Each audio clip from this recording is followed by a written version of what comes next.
Hello everyone, welcome back to the Study Only Schools YouTube channel. I'm Abhishek Tiwari. Okay, let's move further.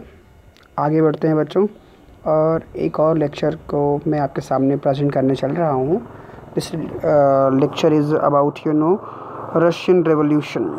Okay, so in this video, as we have studied last day the support for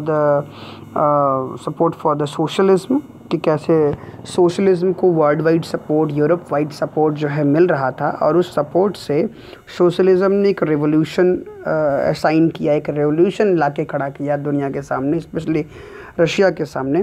तो Russian revolution क्या था उसको ज़रा details में यहाँ हम लोग पढ़ेंगे, ठीक है. और उसके बाद जो है बाकी और चीज़ों को भी स्टडी करेंगे कि और भी क्या रीज़न्स थे जो बेसिकली एक कारण बने इसके पीछे का, ठीक है. सो एक एक चीज़ को हम बहुत ही बारीकी से समझेंगे, ठीक है, जो कि बहुत ही इम्पोर्टेंट टॉपिक है इसमें. Wait for a minute everyone, just getting back to the videos. Last day हम लोगों ने रशियन एम्पायर के बारे में पढ़ा कि रशियन एम्पायर 1914 में किस तरह का था, उसके अपने क्या कंडीशनल चेंजेस हुए रशियन एम्पायर में 14 के दौर में, ठीक है. उसमें कंपोजिशन क्या था एम्पायर का, किस तरह की पॉपुलेशन थी, एथनिक कंपोजिशन क्या था, ये सारी चीज़ें हम लोगों ने लास्ट डे पढ़ा. And right now let us talk about the economy and society. अब हम लोग पढ़ेंगे कि इकोनॉमी और सोसाइटी का क्या रोल था, किस तरह से इकोनॉमी और सोसाइटी एक रीज़न बने रेवोल्यूशन के पीछे का, तो उसको अब हम लोग यहाँ पे स्टडी करेंगे. Okay, so at the beginning of the 20th century the vast majority of Russian people were agriculturist. okay, जब रशियन रिवोल्यूशन की पहले की अगर हम देखें कि 20th सेंचुरी की शुरुआत में जो रशियन पॉपुलेशन थी उसमें मेजॉरिटी ऑफ लोग जो थे वो बेसिकली क्या थे, वो उसमें मेजॉरिटी ऑफ लोग जो एग्रीकल्चरिस्ट थे, एग्रीकल्चर करते थे.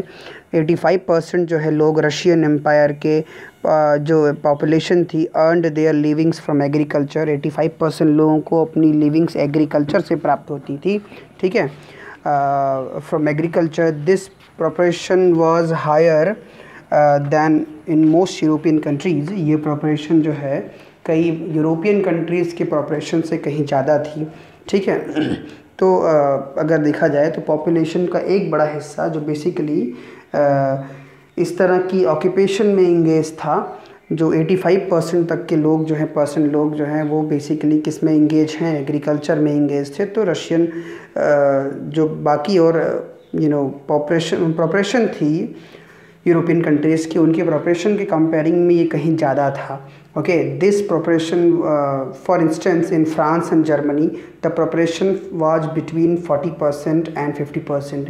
जर्मनी और फ्रांस की बात करें तो वहाँ पे 40 से 50% के बीच में लोग एग्रीकल्चर में इंगेज थे. यहाँ पे 85% जो कि लगभग दोगुना था दूसरों की पॉपुलेशन से.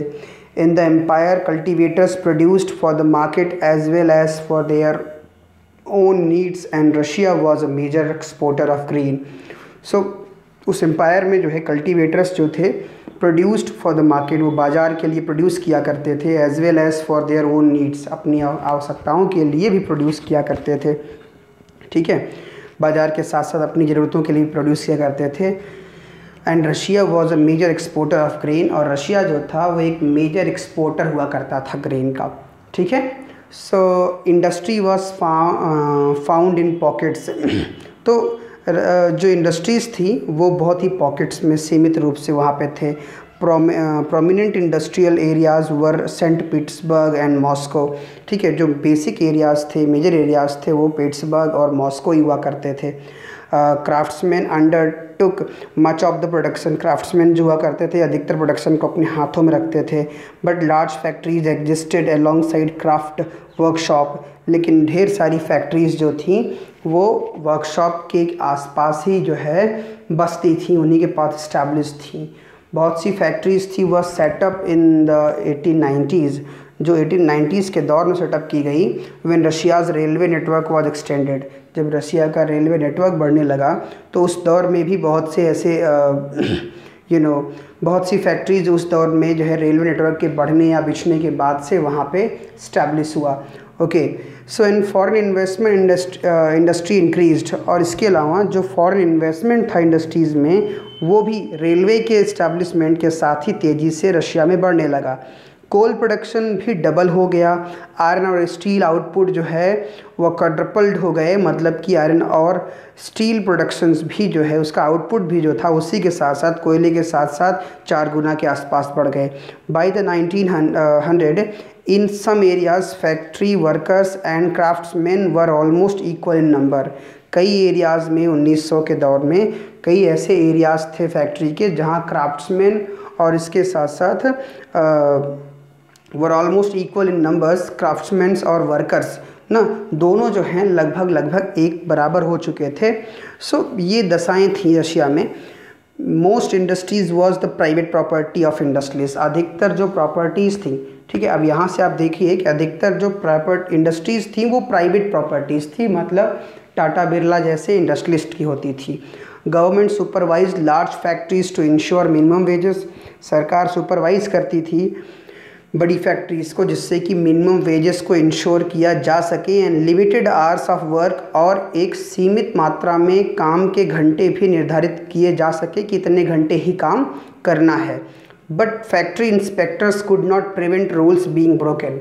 ओके, लेकिन जो फैक्ट्री इंस्पेक्टर होते थे वो इन नियमों को टूटते हुए देखकर भी रोकना नहीं चाहते थे, रोक नहीं पाते थे, क्योंकि उनको बड़ी मोटी रकम मिलती थी कंपनियों की ओर से। वो देखते थे कि फैक्ट्रीज़ में, कंपनियों में शोषण हो रहा है, वर्कर्स का एक्सप्लॉयटेशन हो रहा है, फिर भी वो उनको रोकते नहीं थे। Okay, so in craft units and small workshops, craft units और छोटे छोटे वर्कशॉप्स में working day was sometimes 15 hours. Working days जो है लगभग 15 घंटे के होते थे, compared with 10 to 12 hours in factories, जहाँ कई फैक्ट्रीज़ में 10 से 12 आवर्स के बीच में काम होता था, वहाँ पे वर्किंग डेज जो है कभी कभी 15 घंटे की हो जाया करती थी। Accommodation varied from rooms to dormitories, और एकोमोडेशन जो थी वो रूम से लेके डॉर्मेट्रीज़ तक होती थी। डॉर्मेट्रीज़ एक छोटे छोटे कमरे होते हैं, आपने रेलवे के डॉर्मेट्रीज़ देखे होंगे जहाँ पे लोग अपना सामान वगैरह रखने जाते हैं, तो ऐसे छोटे छोटे सामान रखते हैं छोटे छोटे कमरे में। ऐसे लोगों को जो है, जैसे आप यहाँ पे देख सकते हैं कि किस तरह से वर्कर्स को जबरन एक जगह लिटाया बैठाया जाता था, जैसे स्लम एरियाज़ होते हैं मुंबई के धारावी जैसे जगहों पे ऐसे। फिर उसके बाद workers were divided social groups. Okay, workers जो थे वो कई सोशल ग्रुप्स से डिवाइड होकर के आया करते थे। Some had strong links with the villages from which they came. कुछ ऐसे वर्कर्स थे जिनके अपने गाँव से मजबूत लिंक हुआ करता था, ठीक है, जहाँ से वो आया करते थे। Others had settled in cities permanently, और भी बहुत से गांव थे जो शहरों में परमानेंटली, सिटीज़ जो है मतलब कि, और ऐसे भी थे जो शहरों में परमानेंट सेटल हो चुके थे। Workers were divided by skill. अपनी स्किल के बेसिस पे भी वर्कर डिवाइड थे ना, कुछ स्किल्ड थे, कुछ नॉन स्किल्ड वर्कर्स थे। तो मेटल इसके अलावा जो है अगर देखा जाए so metal workers of Saint Petersburg recalled, जो मेटल वर्कर्स होगा सेंट पीटर्सबर्ग के, वो अपने आप को रिकॉल किया करते थे कुछ अलग तरीके से, ठीक है। वो metal workers considered themselves aristocrats among other workers. Metal workers जो थे वो अपने आप को दूसरे वर्कर्स के बीच में एरिस्टोक्रेट बताया करते थे, मतलब सामंती, अपने आप को सामंतवादी तरह से, जैसे कि वो उनमें सुपीरियर हों ऐसे दिखाने का प्रयास करते थे, ठीक है। Their occupations demanded more training and skill. उनकी ऑक्यूपेशंस में ज़्यादा ट्रेनिंग और स्किल की जो है मांग होने लगी। Women made up 31% of the factory labour force by 1914 ना, महिलाएं जो हैं लगभग 31% तक फैक्ट्री लेबर का जो है परसेंटेज में, इतने परसेंट 31% जो है वर्क फोर्स के रूप में 1914 तक फैक्ट्रीज़ में दिखाई देने लगी थी। But they were paid less than the man.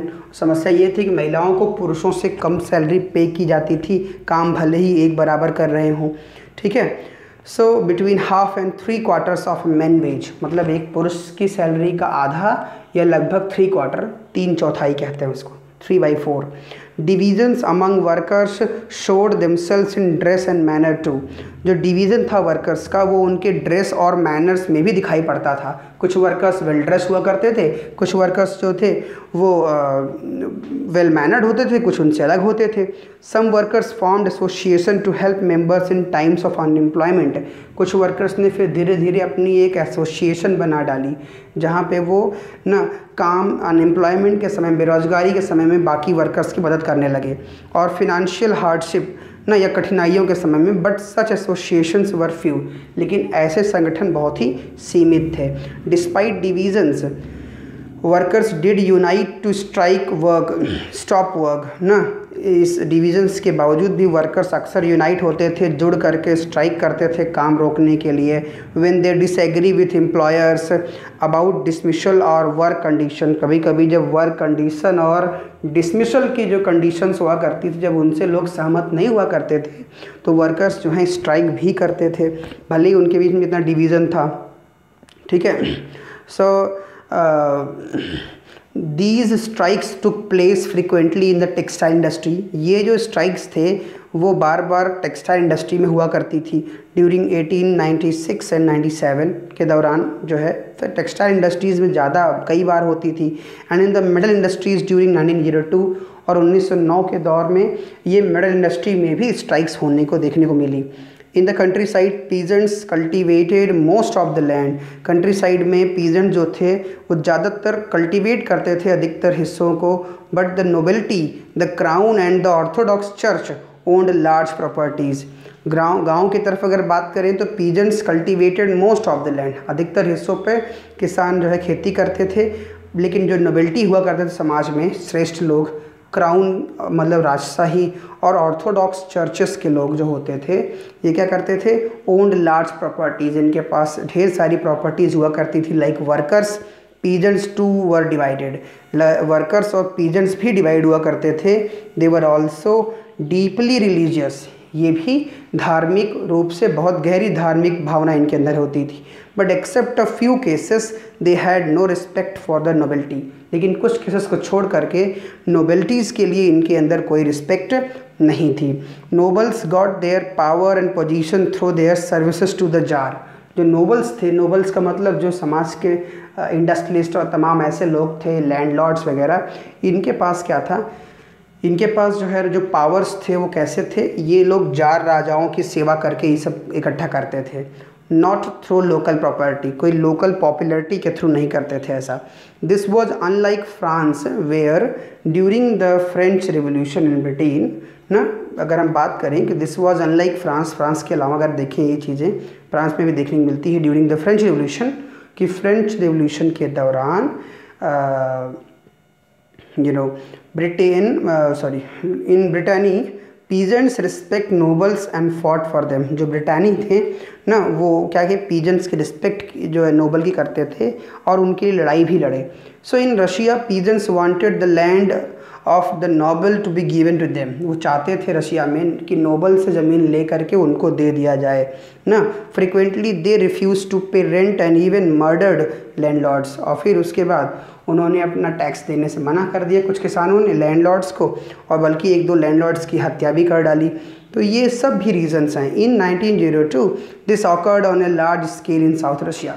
फिर ये घटनाएं लैंडलॉर्ड्स और पीजेंट्स के बीच में घटनाएं बार बार होने लगी साउथ रशिया में। इन 1905 such incidents took place all over Russia, और 1905 तक ये घटनाएं पूरे रशिया में होती चली गई। Okay, Russian peasants were different from other European peasants. Russian peasants और बाकी पीजेंट्स से अलग थे ना। In other way they pooled their land together periodically and their commune mir divided it according to the needs of individual families.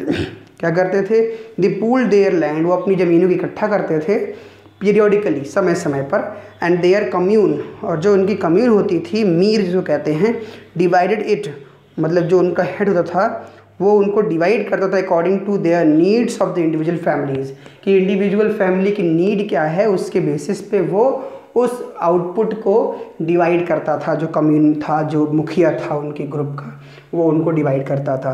तो इस तरह की प्रॉब्लम्स या देखने को बहुत तरह की प्रॉब्लम्स में जो है रशियंस जकड़े हुए थे, और बहुत तरह की ऐसी घटनाएं थी जो बेसिकली वहाँ पे देखने को मिली उस दौर में 1905 के बीच तक। ठीक है, ये सब ऐसे समाज आप देख सकते कितना बटा हुआ समाज था, कितनी बटे हुए जो है इकोनॉमी थी सोसाइटी की, हर तरह से हर चीज़ में डिवीज़न था। ठीक है, तो डिवीज़न यूनिटी को कैसे प्रमोट करता, तो रिवोल्यूशंस तो होना ही था। तो ये सब चीज़ें यहाँ देखने को मिलती हैं, बाकी अगले लेक्चर में डिस्कस करेंगे। Till then thank you.